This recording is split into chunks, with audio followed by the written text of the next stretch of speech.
Alright, so now we're doing problem 7. So problem 7 reads, the relative extrema of f of x equals x cubed divided by x minus 4 occur at which of the following?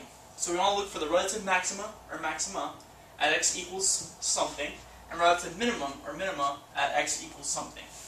Alright, so in order to find the relative max and mins, we need to do the first derivative test. That means we need to find our critical points. Okay? But, quick recall of critical points. The possible critical points are the x values that make the derivative equal to 0 or undefined. But if the function is not defined at the x value, then it is not a critical point. So, what we need to do is find the first derivative, find out when the first derivative is equal to 0, and find out when the first derivative is undefined. So that means that we must equal the numerator, we must make the numerator equal to 0, and make the denominator equal to 0 to find out when it's equal to 0 and when it's undefined. Alright, so first let's find the first derivative. So, f prime x. Alright, so first of all, let's do some work here. F of x is equal to x cubed divided by x minus 4. Alright, I'm going to change this into x cubed x minus 4 to the negative 1. In order to find the derivative of this, I must use the product rule. So, f prime x is therefore 3x squared times x minus 4 to the negative 1 plus the derivative of x minus 4 to the negative 1, that's negative 1 x minus 4 to the negative 2 times x cubed. Alright, that's f prime. Let's rewrite f prime. So let's simplify this. So, just one step calculus, the rest is now algebra. Alright. So it's 3x squared divided by x minus 4 plus, or minus, so minus x cubed divided by x minus 4 squared. Okay, so let's work this out a little bit more. We have x minus 4 squared. I want to go ahead and combine these two fractions. In order to combine these two fractions, I need the LCD.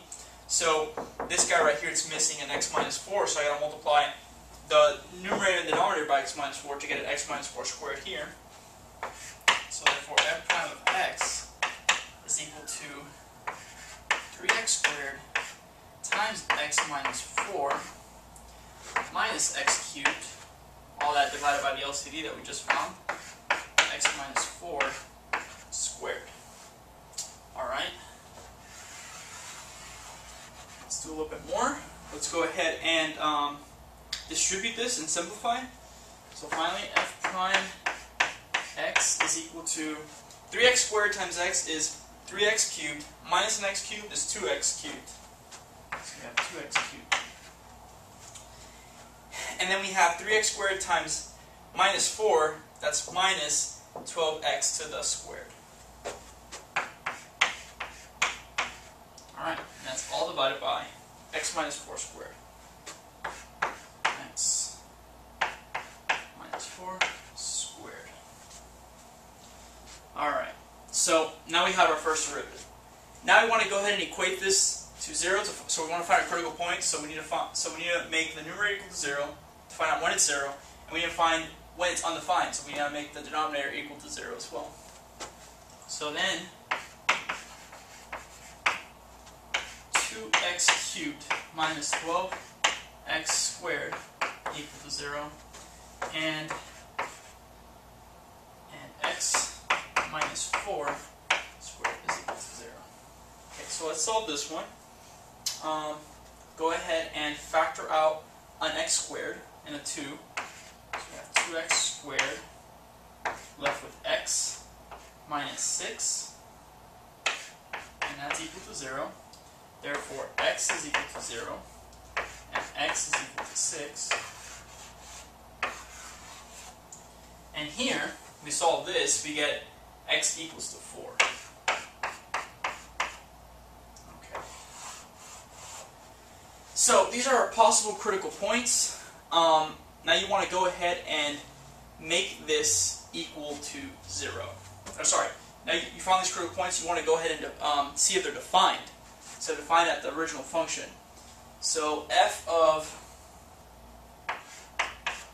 let's go ahead and do 0 first.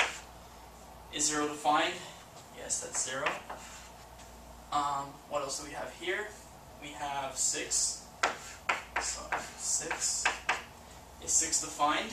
Yes, it is defined. It's a number. We want to see if it's defined or not. And f of 4. F of 4. 4 minus 4 is 0. It's not defined because that's divided by 0. So that's not defined.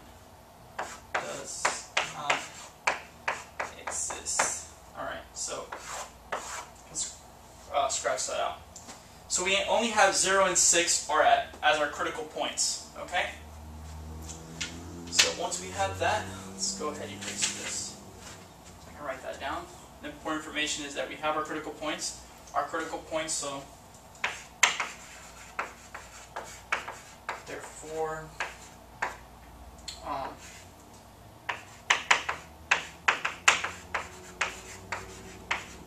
critical points are x equals 0 and x equals 6.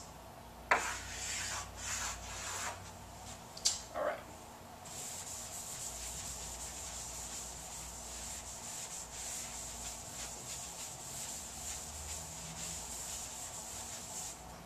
Alright, so now that we have our critical points, let's go ahead and draw our number line. Alright, our critical points are 0 and 6, so put 0 here, put 6 here. Now, we want to find a relative max and min.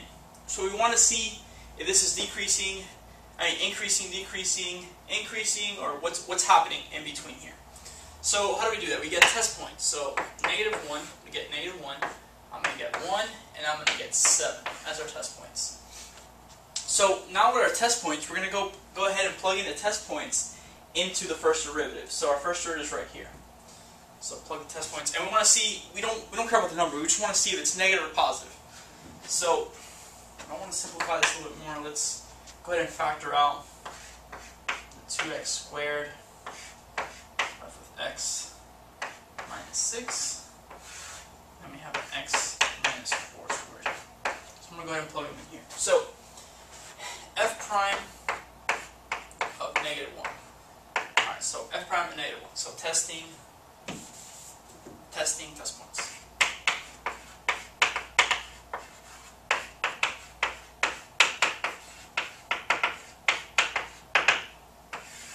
Alright, so f prime of -1.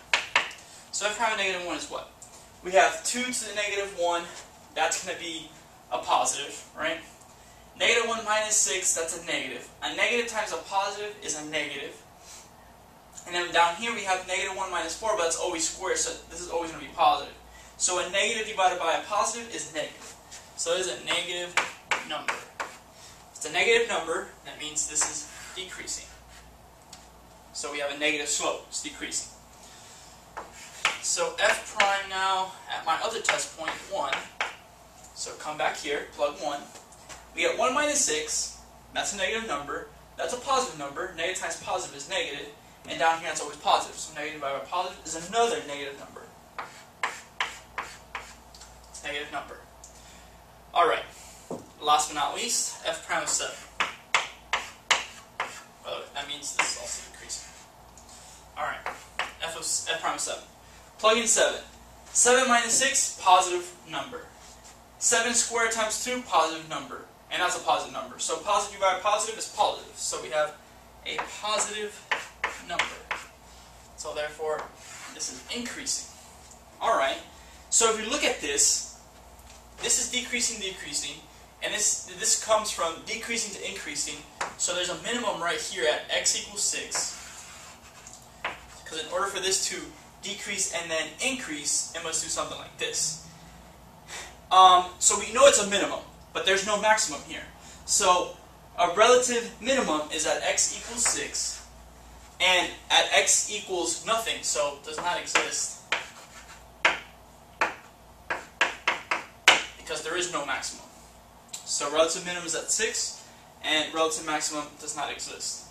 To recap a little bit here, okay, we want to find the relative max and minimums, in order to do that, we must find the first derivative and find our critical points. Our critical points are those points that equal 0 or make the derivative undefined, and those points must also be defined for the original function.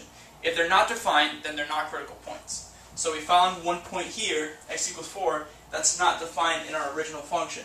So it cannot be included in our critical points. Our only critical points are those that we found and were defined at f of x.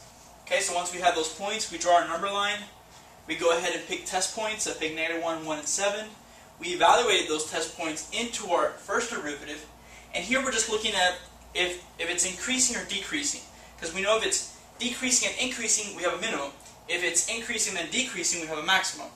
So in this little picture here, it's decreasing and increasing, so at 6, that's a minimum, and there is no maximum. So that's that.